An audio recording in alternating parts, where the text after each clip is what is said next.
Contoh, sahabat kita seperjuangan Bang Amran 44 tahun. Banyak saudara kita yang umurnya 60, 70 tahun ada, tapi masih diberikan panjang umur oleh Allah. Untuk apa? Untuk selalu bisa takarrub ilallah. Makanya Nabi katakan kafa bil mauti wa idza cukup. Kematian menjadi pelajaran buat kita yang masih hidup. Ajal nggak pandang bulu, nggak pilih kasih, nggak kudu muda, nggak kudu tua. Karena ajal itu bukan nomor urut.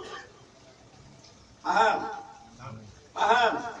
Ajal ini bukan nomor urut, tapi nomor cabut. Kalau nomor urut, yang pantas meninggal duluan siapa? Tua. Yang lebih tua pula. Yang lebih tua apa lebih muda? Tua lah. Yang lebih tua itu kalau nomor urut. Tapi ajal ini umur cabut. Kalau kontrak kita udah selesai saudara. Bagaimana menghadapi kematian? Apakah kita harus takut? Enggak, jangan. Berani mati banget, jangan. Takut mati, jangan saudara. Saat ini kita pada takut mati sama corona. Betul. Takut mati sama corona. Kalau emang bilang mati aja. Ustaz, bertentangan sama pemerintah. Enggak, kita ikhtiar yang penting. Ini mentang-mentang kita takut 3 bulan nggak keluar rumah. Sampai pada puluk. Ya waktunya aja, nggak kudu kita di rumah, nggak kudu kita di kasur, nggak kudu kita di medan perang bahasa kasarnya. Kalau emang harus meninggal saudara. Nggak harus kena COVID. Kalau emang ajalnya udah sampai, selesai. Dan bagaimana menghadapi daripada kematian? Lakukan kebaikan saudara. Karena mau meninggal dalam husnul khotimah atau su'ul khotimah, kita yang milih. Kita yang nentuin. Bukan guru yang ngajarin, bukan. Kita yang nentuin mau meninggal dalam husnul khotimah atau su'ul khotimah. Kalau kita mau meninggal dalam keadaan husnul khotimah, lakukan kebaikan dalam kehidupan kita. Akur sama tetangga, akur sama keluarga, nggak pernah berantem sama keluarga, nggak pernah berantem sama tetangga. Saling tegur sapa, ibadah yang kuat, jalin silaturahim di mana saja. Kalau sudah kita lakukan kebaikan dalam kehidupan kita, artinya apa? Kita sudah mendaftar meninggal dalam keadaan husnul khotimah. Tapi kalau kita mau meninggal dalam keadaan su'ul khotimah, ikutin hawa nafsu kita. Sama tetangga nggak pernah akur, berantem mulu. Apalagi sama keluarga, abang sama adik nggak akur, kagak negor, padahal rumah sama rumah dempetan. Jangan kata abang sama adik pengurus masjid aja masih pada berantem dulu.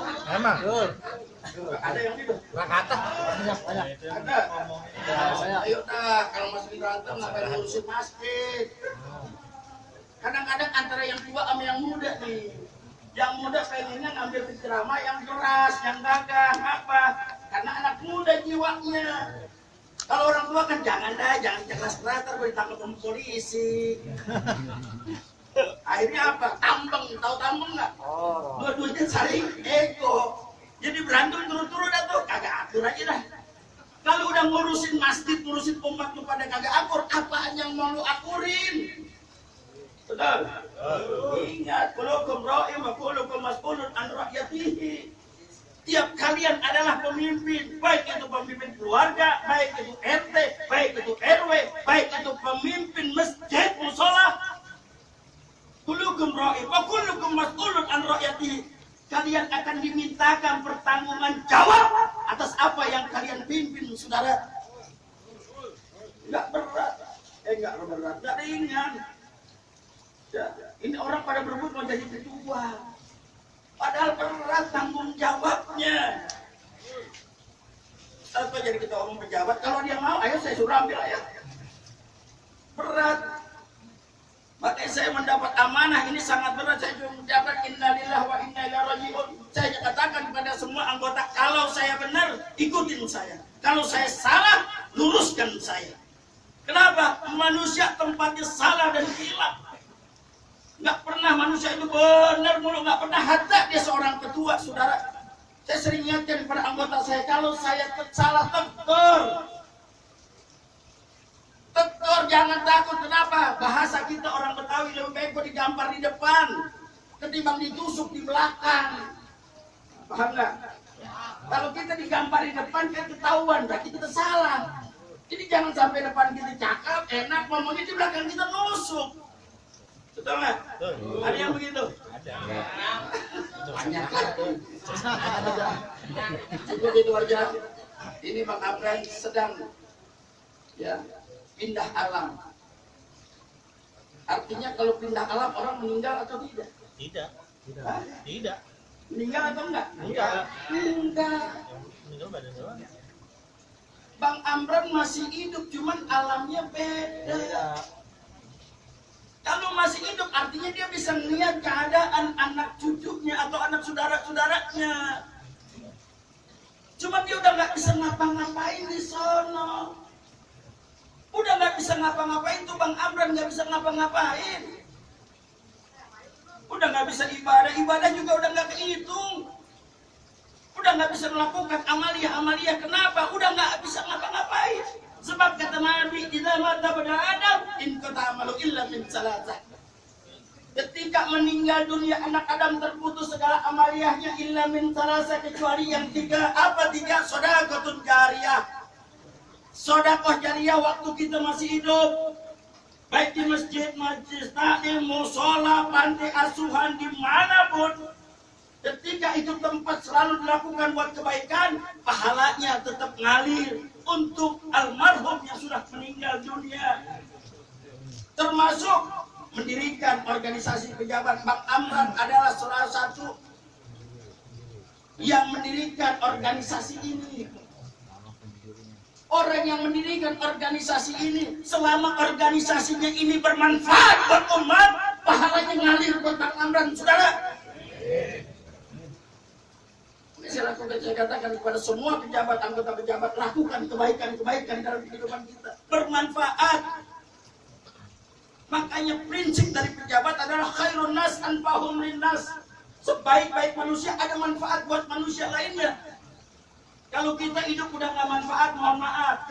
Ada orang di kampung kita yang udah nggak manfaat. Apa orang bilang? Ada lu, nggak ada lu sama juga. Paham aja?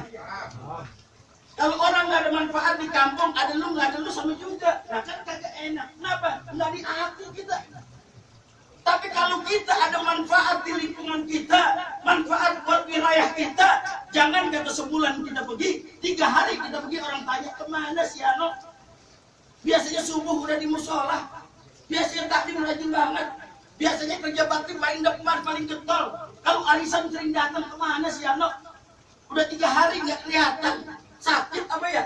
Kalau sakit ayo kita lihatin dah. Oh, kenapa? Manfaat dalam dirinya. Tapi kalau dirinya nggak ada manfaat, jangan kata 3 hari, sebulan dia pergi, orang nggak tanyain. Kenapa? Ada lu, nggak ada lu sama juga. Ada lu jadi biang kerok di kampung. Mesin sanyo hilang. Sandal Ustaz hilang. Padahal kita tahu yang nyolong dia, nah dia nyolong dia, biang kerok emang dia. Gua mau ambil cianan, kenapa? Kenal cianan sama babanya. Bukan begitu kita. Kenapa? Nggak ada manfaat.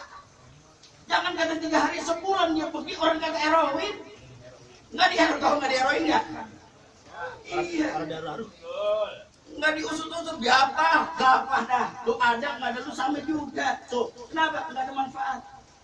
Lagi ini saya tekankan kepada anggota pejabat.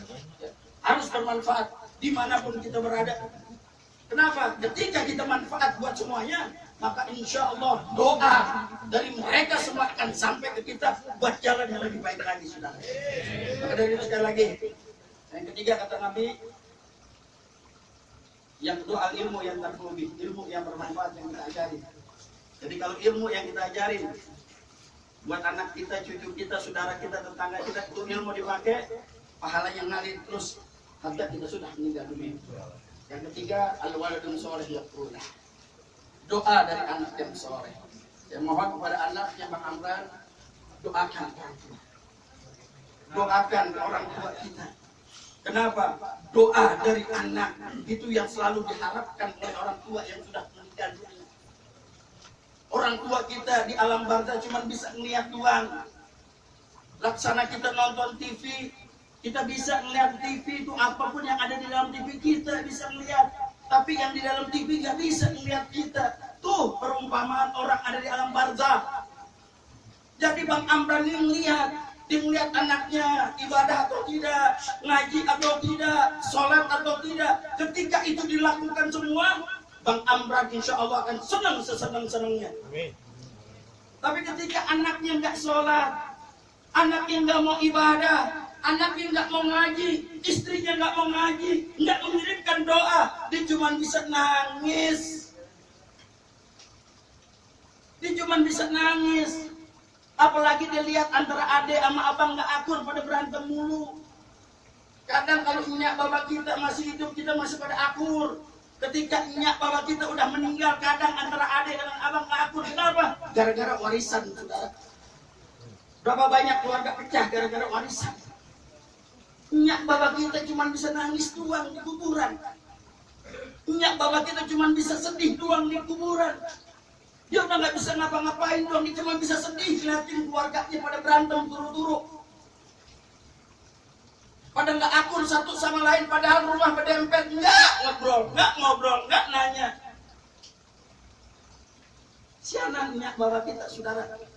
Ini pesan juga buat antum semua, buat ana secara pribadi, mengingatkan selalu buat diri ana. Mudah-mudahan kita dipanjangkan umur kita dalam Tuhan. Mudahkan segala urusan kita dunia wal akhirah. Dan mohon kepada Allah Subhanahu wa taala agar bangsa kita dijauhkan daripada perpecahan. Bangsa dan negara kita dijauhkan daripada kemelaratan. Bangsa dan negara kita dijauhkan daripada bala dan bencana. Dan kita menajat kepada Allah Subhanahu wa taala agar saudara-saudara kita yang ada di Palestina diberikan kemenangan oleh Allah. Diberikan kemerdekaan oleh Allah. Dan dikuatkan daripada akidah mereka untuk mempertahankan Maqdis, Baitul Maqdis. Dan kita mohon kepada Allah, andaikan kita meninggal dunia dalam keadaan husnul khatimah. Ini yang dapat saya sampaikan, lebih kurang mohon maaf. Wallahu a'lam. Assalamualaikum warahmatullahi wabarakatuh. Waalaikumsalam warahmatullahi wabarakatuh.